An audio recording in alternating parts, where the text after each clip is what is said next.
Good evening, everybody. Good evening. Good evening. I am Bill Henry. I will be the moderator this evening because, as a wise woman once said, everything in moderation.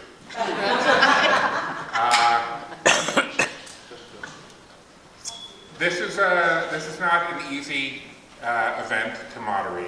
We're going to keep the tone light and upbeat because this is still a tribute and a celebration. I actually found it a little annoying because it intruded upon a well-crafted life of denial for the last several months. That it's not until something like this happens that I have to come to grips with the fact that if I needed to, I can't call Mary Pat. And for everybody in this room, I think there's an appreciation of the fact that this has been the first time in most of a century that that's been the case. I know, as Sandy said, she met Mary Pat on her first campaign. I don't know when I first met Mary Pat because I wasn't old enough to talk. I have been told that I met Mary Pat shortly after my birth. I don't know that she managed to get all potential voters that early, and certainly not all staff. But I know she tried to get every single one. I do want to say before I pass this along and start the ball rolling with Alberry, I did want to take a moment to shout out some of the people in the room. I'm not going to shout out everybody in the room, but I am going to say that as we talked about, it's a little weird to be on a panel in front of a group of folks and not have to worry about taking questions. But this is going to be, this is a CVCA gathering, so if you have questions, I just wanted to point out that your council people, Odette Ramos and Jermaine Jones are here in the room, so if you have questions about things going on in the city, your elected representatives are here to answer those questions. But I also wanted to shout out Odette for the fact that I don't know exactly when she met Mary Pat, but I do remember 30 years ago this summer spending a great deal of time with Odette exactly one block that way because Mary Pat's campaign headquarters for her 1995 mayoral run was pretty much where this building is, but over on Charles Street.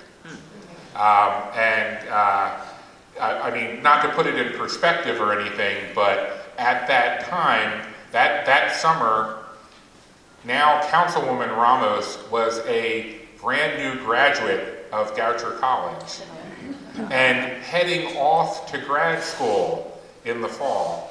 And now, today she has stepped fully into the incredible shoes of the woman we are here tonight to honor and carry on for her, and we are all very happy that she is doing so. I do want to also shout out, he's not here tonight, but another person who I met that summer in that office was at the time a young guy named Luke Clippinger, who was the front desk guy. I'm not sure he was being paid. There's a good chance that Luke was probably just volunteering to staff the front desk, and he is now the chair of the House Judiciary Committee in the General Assembly and well representing the people of South Baltimore. And I call those items first because everybody knows Mary Pat as something. Everybody knew her as a neighbor, a friend, a helper, a council person, a council president. But what Mary Pat really was Oh, I'm sorry, I left out Mother. Hi, Jenny. What Mary Pat really was a teacher. That what I mean, to the point where she did it without even realizing it. She just naturally made sure that the people around her were learning the best lessons that they could. And with younger people, she would take a more conscious effort to make sure that they were learning the right lessons and that they could go on to be the helpers that she loved and respected in the community. And with that, I'm going to turn it over to Al Berry. Thanks, Bill. Good evening, everyone. I know probably many of the people in this room, but for those of you who don't know me, not that you need to, I moved into Charles Village. I bought the first house in '71. About the same time I met Mary Pat. I wrote a rather personal history that's in the Charles Villager, so I won't repeat that for you, but you're welcome to read it. There are a couple things that I think are worth mentioning. I also was president of Charles Village, I think in '84 and '85. And so I had a long history with the neighborhood and also had a more fortunate history to meet Mary Pat in '71 when I started working with the planning department, but also joined the New Democratic Club. And as you can see through some of this, Mary Pat, who husband Joe had lost for Senate, I think in '70 or '71. But Mary Pat at that point, it was a volunteer at Greater Homewood Community Corporation. That was an umbrella organization in which there were many in the city. It was a phenomenon that was really community activism. And as Bill said, Mary Pat was a teacher who did so many things with Greater Homewood and brought people along, not just some of the political people that were mentioned here. There are many more, frankly. But those of us that wanted to get into changing the world, changing the city, changing the neighborhood, either a house at a time or an issue at a time, Mary Pat was out there helping us. And I also put it in the article that there was the New Democratic Club, which was a pretty political force at the time, had a candidate that they wanted to run for city council in '75. And for a variety of reasons, I felt that that candidate was not the best candidate, didn't represent neighborhoods, little to establishment. And with another friend of mine who lived in Charles Village, we went to Mary Pat's house late one night and convinced her to run for the club nomination.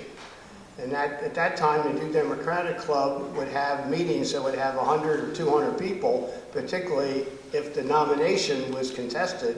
And we had a vote after a long, bitter campaign. People remained friends, but Mary Pat won that vote, so she became the club's nominee, and then ultimately the city council elected the city council. And so that was the start of an unbelievable career that many of us remember. But I also want to add that her issues related to neighborhoods. I'll just point out a few in Charles Village that she was fearless about. We'll hear some more about education in particular. But she fought Hopkins. Hopkins at that point had a lot of issues that wanted to take over. My grandmother was kicked out of the Homewood Apartments by Hopkins. Mary Pat fought that. She would fight billboards. She would fight fraternities. One of the lawyers that represented many of the fraternities nicknamed Mary Pat Mary Frat Clarke. And she really was responsible for getting rid of many of them in Charles Village and Tuscany Canterbury. And then I had the fortune, not just from the political side, but also as a planner working in the city. I was, Mary Pat, you could always talk to. She was always representing the neighborhoods like Charles Village. And I brought with me, I'll be glad to pass along, but I want it back, was the campaign, one campaign piece in when she ran for city council president. And NDC, many of you may know this, NDC had a neighborhood first agenda and the way they ran politics. And there were over 100 or more neighborhoods with probably 1,000 names not many, but some of you are on this thing. So pass it around, and you'll get a sense of the practice. This is 1987 when she run for city council president. So I'll be glad to answer some questions about it. That's all I really had to say. But I hope some of you that have your own stories about Mary Pat and how much you meant to the neighborhood have a chance to talk about that tonight. Thanks, Al. I'm Maggie McIntosh, former delegate from this area, and I lived on Maryland Avenue when Mary Pat began her political career in Charles Village. As a matter of fact, Al just mentioned that he was president of Charles Village in '84. I was president of NDC too in '84, so the two of us thought we ruled the world. And we may have, I'm not sure. But, when I first met Mary Pat, she came, of course, walking down Maryland Avenue, knocking on doors, and you could hear her, half a block away, "Hey, I'm Mary Pat Clarke." She had a way about her, and I knew who she was only because a neighbor had already started volunteering for her, and the neighbor was encouraging me, actually, to get involved in her campaign. But Mary Pat knocked at my door, and I answered the door, and she said, "Hi, I'm Mary Pat Clarke. I'm running for Baltimore City Council." And I said, "Hi, I'm Maggie McIntosh." And she stood still, she stared at me, and she said, "Oh my God, that is an electable name." Now, I had never thought about that before, but believe me, she didn't let me forget it. So, of course, I volunteered for her campaign. And of course, I ended up working election day. And by the way, I do want to point somebody else that's here in this audience tonight, because whatever campaign you talk about with Mary Pat, there was one person who was always there leading as her campaign manager and chief advisor. She was also the same to me, and that's Linda Everhart, who's here in this room. As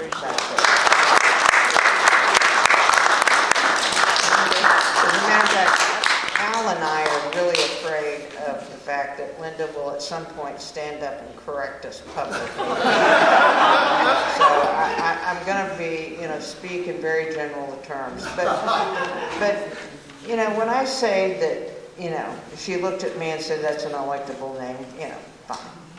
But I have often said, and certainly in the last few months when people ask, I always say this about Mary Pat.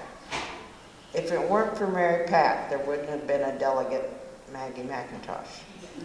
There wouldn't have been a delegate Luke Clippinger. And I think it's important, and what I'd like to share with you tonight is that once she was elected in '75, sworn in, that year, and began her work in '76, she immediately turned part of her focus not only to her constituents, but helping to get other people who were community-minded elected. So Delegate Jim Campbell, Delegate Ann Perkins, Delegate Kenneth Montague. I mean, I can walk down the line and tell you just the number of people that she would stop everything she was doing to help them. And in particular for me, there was a redistricting plan that really walloped me. I ran and won in the 42nd district, which went up, from the Tuscany, Canterbury, the top of this district up to the northwest, and I got swung over to the northeast in June, by the way. That's when the courts redid this. So in the legislature, when people looked around and said, "Oh, I got 86% of my district, I think I'm okay," I got 7%. 7%. And people thought, Maggie's gone. There's no way she can. And there was a team, an incumbent team that was running. They thought there's no way I was gonna win. But I did it the way Mary Pat had taught us all to do it. I put on a good pair of shoes, and I went out and I knocked on every door that I possibly could. Odette, help me out. Bill Henry, help me out. I mean, and Mary Pat decided that she would I think she was not in elected office at that time, and it was a break in her political career, and she came out door to door with me, and actually that's when Linda kind of got irritated at us because Mary Pat would slow us down, you know. I had a nice rhythm going door to door, but Mary Pat would, you know, all of a sudden, is your sewer okay? Did that line break again? She knew everything about every street, and of course people would stop, and they were so thrilled, really, to see her. But she helped me get elected in that district, and you know, I served until 2 years ago. But I think it's real important for you to note not only her influence on helping people who were community oriented get elected to the House of Delegates, City Council. I do want to point something out that actually I'm going to mention former Councilman Carl Stokes would want to share with you, and that is that while she was in the City Council presidency, we did redistricting again, and it was her insistence on making sure that Baltimore had districts drawn that could elect more African American members to the council that I think changed permanently and progressively the city of Baltimore. So I think when I look back and when I think about what is it that Mary Pat is known for, I do believe that that map and her insistence on inclusion in this city made all the difference in the world for so many people. So that's my, yeah, now he, One more thing. you want some, you want this back? No, everybody speaks once before anybody speaks twice. Maggie reminded me when she said about going door to door. Mary Pat was indefatigable about that. In Charles Village, in that first campaign, she knocked on a house on St. Paul Street. A guy came to the door in a towel, and the door slammed behind him. So Mary Pat is with this guy in a towel, door locked. So Mary Pat had to go find, if you remember, a payphone, which she then called the girlfriend, and you know, everything was saved. But that first campaign had a lot of humor to it and a lot of work to it.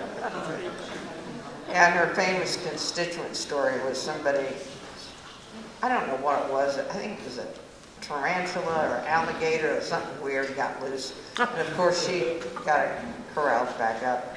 But I do want to say this to those of you in this room from Charles Village and North Baltimore. What's really important for you to remember about your very fond, I know, memories of Mary Pat as a member of the City Council, you all helped elect her 3 times to the City Council. She ran, and then she lost once and had 4 years off, came back, and then she lost again for the mayor's race. It was off for, I think, 8 years then, and came back. But 3 times, Charles Village, every precinct, I guarantee you, turned out in strength for Mary Pat Clarke. So thank you.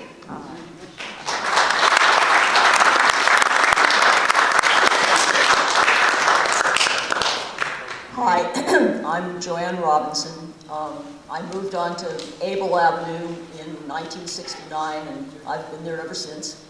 I sent 2 children to Barclay School, Barclay Elementary Middle School, and have some compatriots from those parent days there. And there's so many stories to tell and so many memories to have. Unlike Bill, I haven't been able to get in one of those bubbles, and so as we've been living through all of the terrible things that we're living through right now, I keep asking, where's Mary Pat, and why can't I talk to her, and what would she tell us? So I'm going to try to do two things, and I don't know whether it'll work or not, but I'm going to tell you about the first time I met Mary Pat and my first experiences with her, and I think it sets the tone for everything else that she did in education and with parents and with just people in general. But I'm going to start by just something about this terrible time we're living in by talking for just a moment about an article that the historian Heather Cox Richardson recently posted, where she talks about the fact that there's this acronym that the right wing is using now, and the acronym is NPC. It's used in right-wing circles, especially by Elon Musk, and it stands for non-player character. Those of us who exist only to populate the world for those who think that they're running it. Richardson quoted Paul Waldman, another columnist. He says, by reducing the majority of us to NPCs, these people are dismissing the pain they are inflicting. For example, they make it funny to pretend that you can take a chainsaw to programs that are causing great pain for people who depend on them. They see us, Waldman said, as ants, or even less, bits of programming to be moved around at whim. So with that thought in mind, let me tell you about when I first met Mary Pat. She was in her first term. I was at a League of Women Voters social affair, didn't know anything about her really, wasn't involved in any kind of city politics. But when she introduced herself and told me she was a council person, I thought, I've got an opportunity here, because Gertrude Williams at Berkeley had just told us that we were going to lose our school psychologist next year. There was a budget shortfall, they were laying a lot of people off, including the psychologists. So I didn't do any chit-chatting with Mary Pat, I just jumped right in and said, I think this is a terrible idea, and why is the city doing something like this? And she smiled at me, and she said, you need to start a petition. And you need to get all the parents to sign it. And City Council Taxpayers Night is such and such a time. Bring that petition down. We can't add money to the budget, but we sometimes make adjustments. So just see what you can do. Well, I went back, and if anybody knows Gertrude Williams, you'll know that she thought that was a splendid idea. And she called, I was one of the PTA officers, and she called the other officers in, and we sat down and wrote up a petition. And we had about 700 kids at Berkeley in those days, a lot of siblings, but we got about 300 signatures, I think. So we had a nice little packet of petitions to deliver, and we delivered them at Taxpayers Night. And in a while, Ms. Williams got news that we were getting our psychologist back, and that layoffs had been rescinded. And so we felt wonderful, but that wasn't the end of the story. And it's not the point of why I want to tell you about it, because within a few weeks, every person who had signed that petition got a personal note from Mary Pat Clarke. Want to tell you you're going to get your psychologist back. Thank you for bringing this issue to the council's attention. Please stay engaged with your kids and with your school. That meant so much to so many parents who'd never gotten a letter like that from a public official. It meant so much to Gertrude Williams, who she's always telling parents they're supposed to be involved, but she'd never gotten this kind of affirmation and, support for that kind of thing. I had always been really cynical about public officials. I've been petitioning and demonstrating and working with organizations that were trying to community organize, and anytime we got anything from a public protest that satisfied us, I never thought that it was because the public officials cared. It was because they wanted to get reelected, or it would be embarrassing if they didn't follow through or whatever.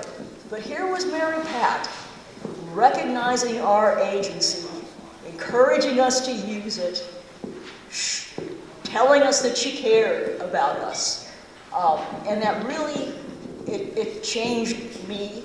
I think it added something to the spirit of the parents that had that experience. And so, when you think about this huge legacy of Mary Pat and the laws and the organizations and the institutions and all the problem solving she did and everything, beyond all of that and working into all of that, what makes her legacy such a powerful touchstone is that faith and respect that she had in the agency of every person, her allies, her opponents, the old people, the young people, people who were well-known, people who nobody ever heard of. She respected every one of them. There were no NPCs in the world of MPC.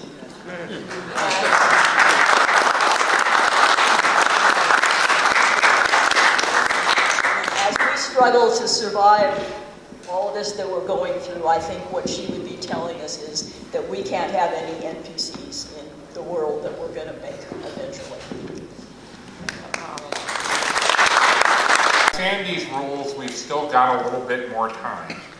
So I'm going to ask if we can do another round, but this time, here's a challenge. I know this is going to be tough. Al already gave us an example. We're going to focus on funny stories of Mary Pat, and I'm going to start from the perspective of, I know there are a couple other people here in the room who actually worked for Mary Pat as staff.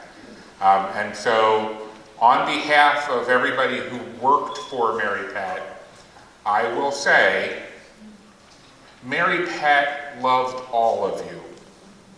I'm not talking about the staff, I mean you people, the community. Mary Pat loved you. She loved her staff in a different way. She loved us because she expected us to help you. And she expected us to help you just as hard as she would.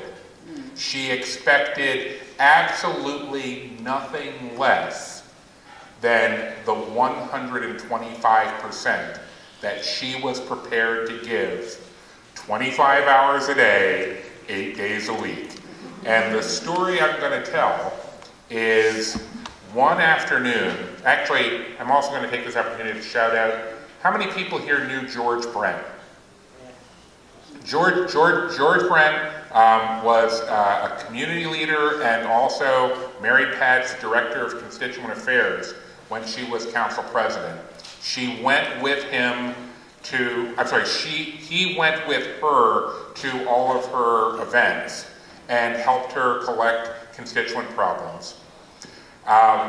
One of the reasons that George was particularly well suited for this job is because he had two things in common with Mary Pat's husband, Joe.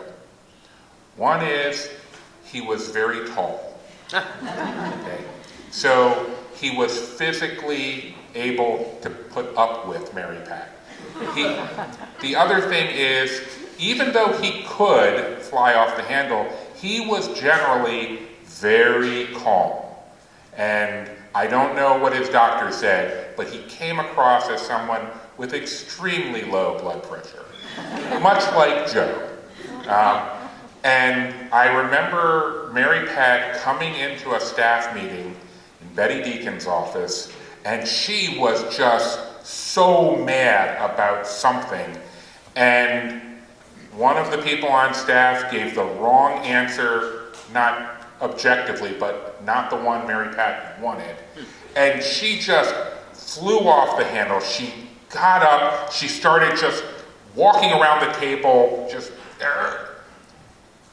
George got up from the table, went over to Mary Pat and just hugged her. And what I realized later, years later, when I had children, he swaddled her. He literally held her so that, and you could see inside his embrace, she was going,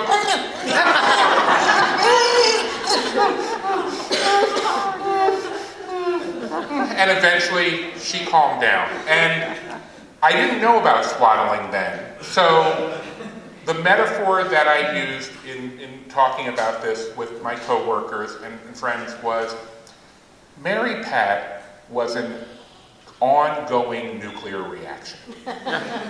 That she had incredible amounts of energy. But in order to get proper production from that ongoing nuclear reaction, she needed control rods around her.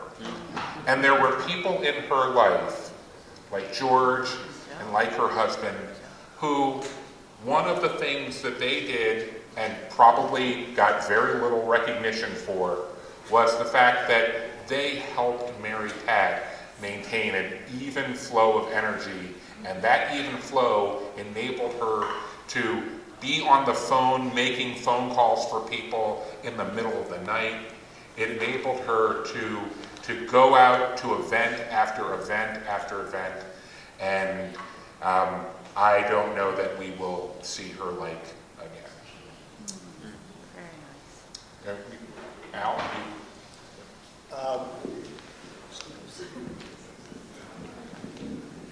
Not so much a funny story, but her nickname by many people was the Tasmanian Devil. If you remember that, those of you old enough to remember TV in the 1950s and 60s. But she was a hard taskmaster. And one thing I remember professionally with Mary Pat, and this is dealing from the planning department and Charles Village issues, is that if she believed in the one person who might have a position on something against what the community wanted, but in her mind, and I'll give you an example of Tambers. Tambers, when they started, there was a nightclub that started with some Hopkins students, and there was a woman who lived next door, I think she was in her 80s, and she was being kept up, and Mary Pat made it her mission, and succeeded, frankly, to get it to close it down. But after that, when we were going to try to help Tambers expand and turn it in, and eliminate the nightclub, replace it, she refused. The whole time she was in city council. Said, you have to wait till Odette is here.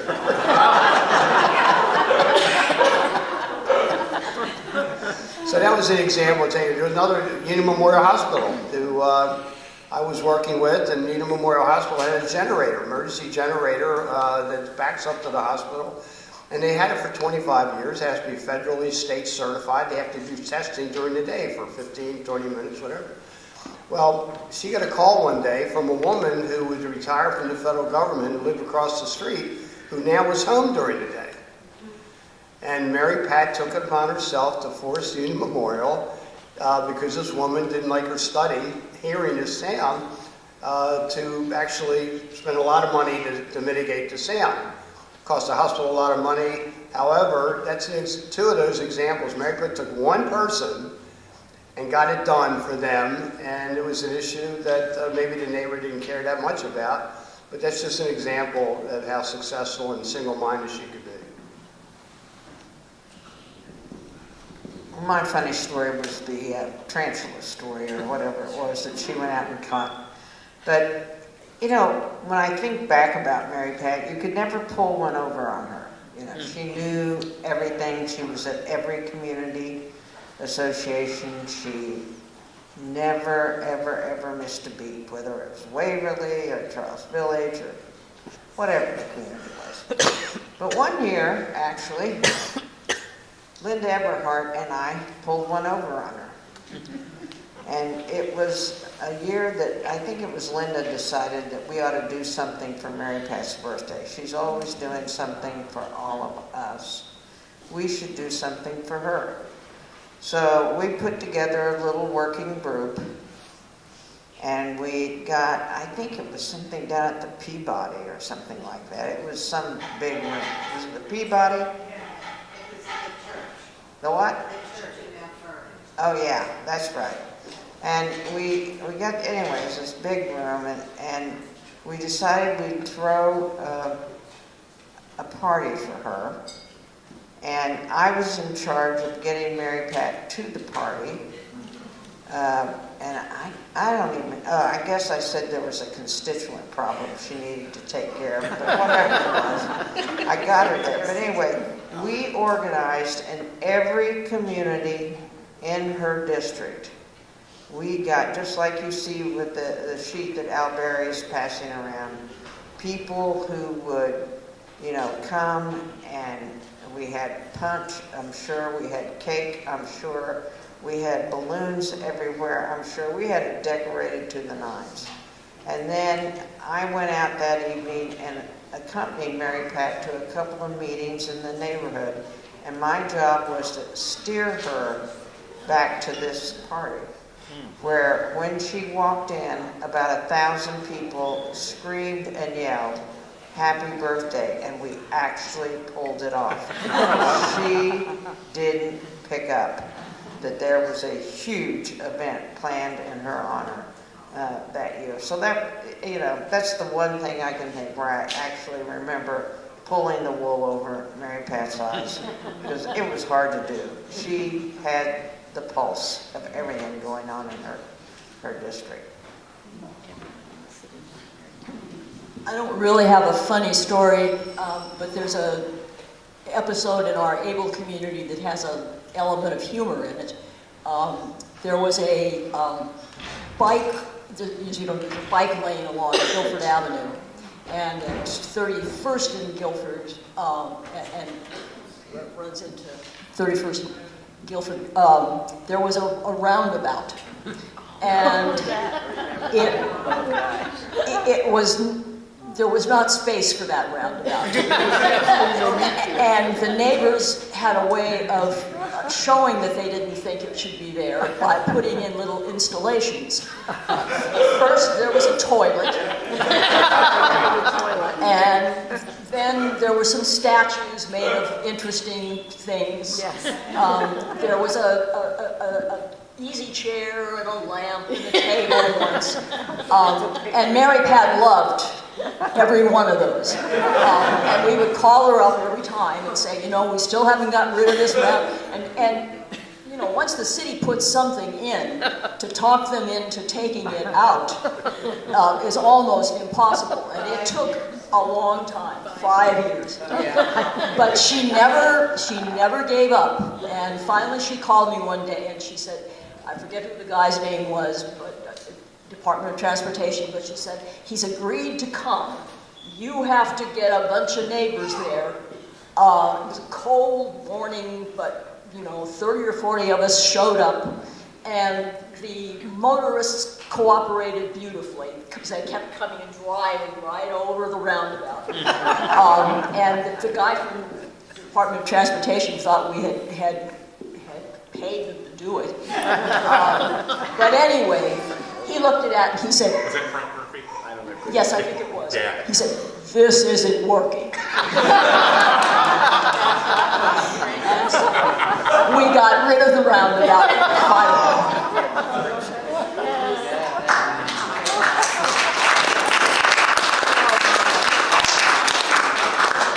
So, Sandy needs a turn. oh, Yeah, I do remember that.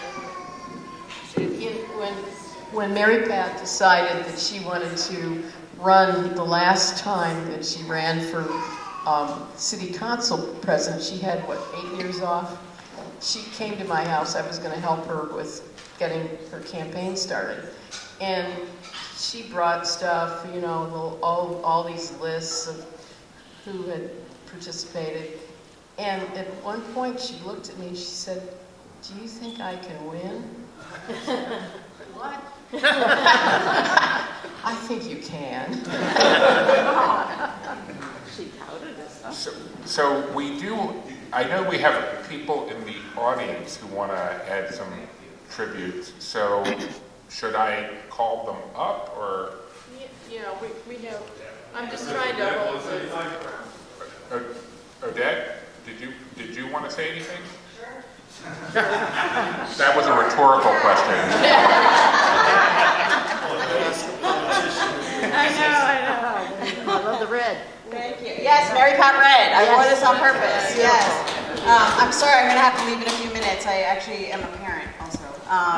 And I want to thank all of you for being here and sharing your memories. I was talking, so I'm assuming you asked me about a Mary Pat thing or whatever. But I did meet Mary Pat when she was running for mayor. As a matter of fact, my advisor at Goucher College said, go over to that campaign office and see if they can use your help. So I walked in. Linda Eberhardt was there, Mary Pat was there. I walked in and I said, hi, how can I help? And, you know, they put me to work right away. It wasn't like, come back next Tuesday. It wasn't like, no, you're going to do this. And I had the greatest time that whole summer, knocking on doors, learning the Mary Pat way in terms of knocking doors, constituent work, and all of that. And been just really honored to continue to learn from her over the years. I have to say, when I first got elected, there were a lot of people who were like, Mary Pat doesn't do it that way. Mary Pat would never do it that way. I calmly said, yes, I know. I have learned a lot from Mary Pat, but I'm not Mary Pat. I'm sorry. But I'm really grateful to have learned so much from her. I do miss her every day. I wanted to call her today, and I just couldn't. Today was a crazy day. But and thank you also, Charles Village, for putting this together. I think this was really nice. I'm so glad also that we got a chance to, before she passed, we got a chance to honor her in two ways. Well, we honor her all the time. Two ways that she was able to receive her flowers. One is we named a piece of legislation after her, the Mary Pat Clarke Tenant Opportunity to Purchase Act. She was the first elected official in the country to introduce the tenant right of first refusal. In one of the rare times she was not in office, the people who were in office at the time decided that they were going to water it down. And so when I came in, it was one of the first bills that I introduced to be able to bring it back. And so now people who are renters who want to become homeowners and buy the house that they're in, if the owner is selling it, they get the first right to be able to purchase it, the renters do. So anyway, that was really amazing. I don't think that she expected that because I had surprised her with the bill. I brought her into city council so she could say hello to everybody, and then I introduced the bill, and she was like, what just happened? And then we got a chance to name a playground after her. If you haven't been to the Lake Montebello area, you know that there is a nice, amazing playground there that's named after Councilwoman Clarke. Actually, Council President Mary Pat Clarke Playground, and it's a fitting, I think, tribute because of her energy and excitement, but also her commitment to young people, to families, and to the community. So we'll be doing more of that. There's buildings to name, and there's all kinds of other things, but so I'm just grateful for the opportunity to hear more stories and be a part of this. And I do apologize that I have to go, but my colleague will be here to talk about city council stuff. And I'm always available. You all have the red phone, so just give me a call if you need anything. Thanks.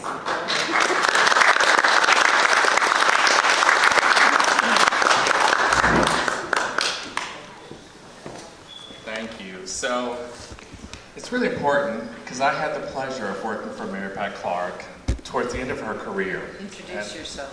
Yes, thank you so much. Miller Roberts. I'm board president for CVCD, past board president for CVCA, amongst other things.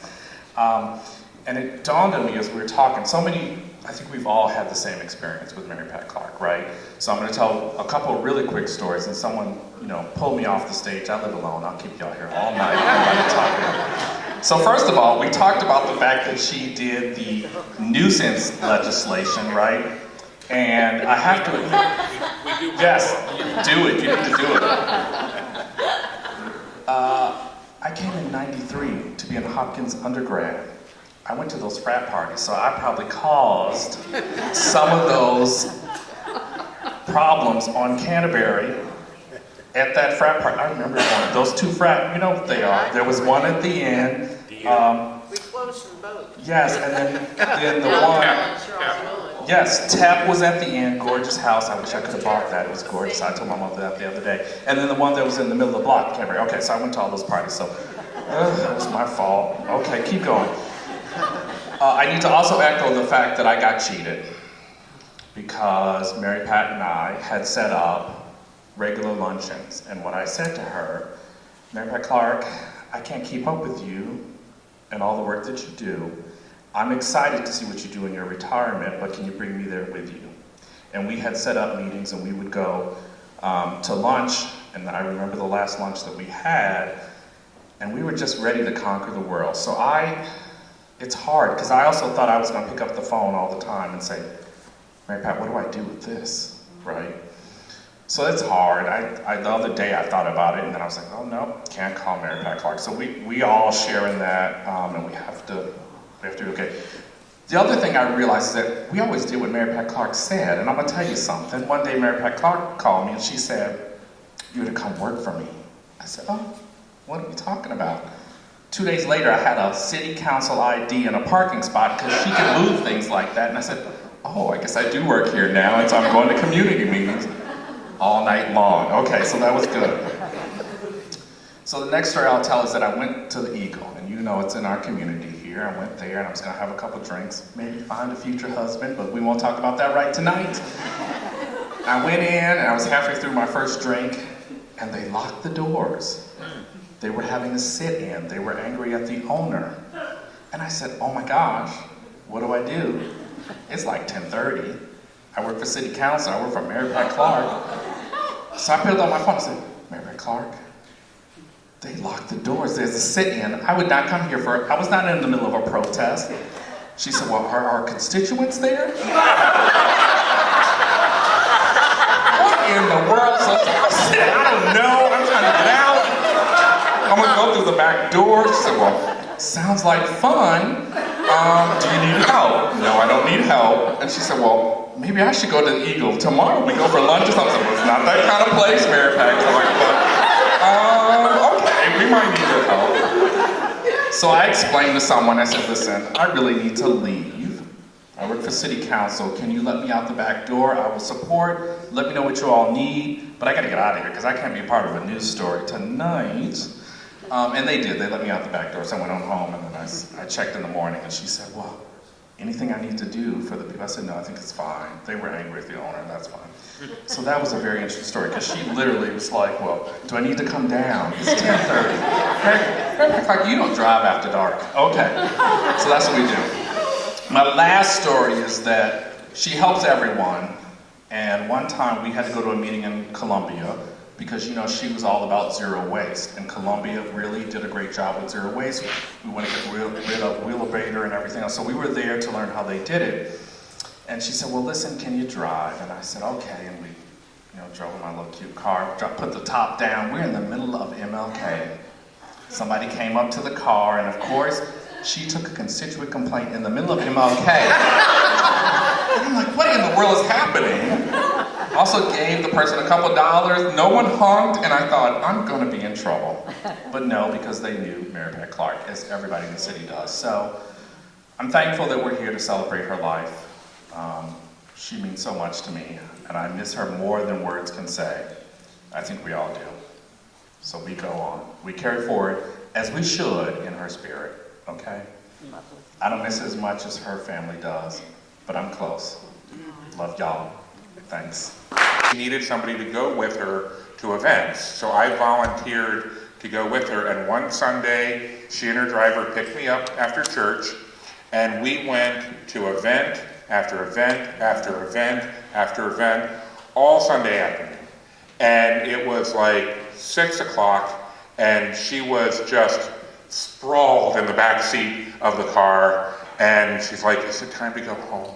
And I was like, well, there's one last, it's like a crab feast up, it's over on Harford Road, but they weren't told that you were definitely coming, so you don't have to go. And she said, no, we'll go, I'll just go in for 5 minutes. And then we'll come out. Half an hour later, I am leaning against the wall, trying to stay upright, while Mary Pat, she is out on the floor doing the electric slide. Just like 100% totally re-energized and looking like she's waiting to find more events to go to all through Sunday night, show up the next morning at City Hall, just feeling like she conquered the night. And that's how I remember Mary Pat. Thank you.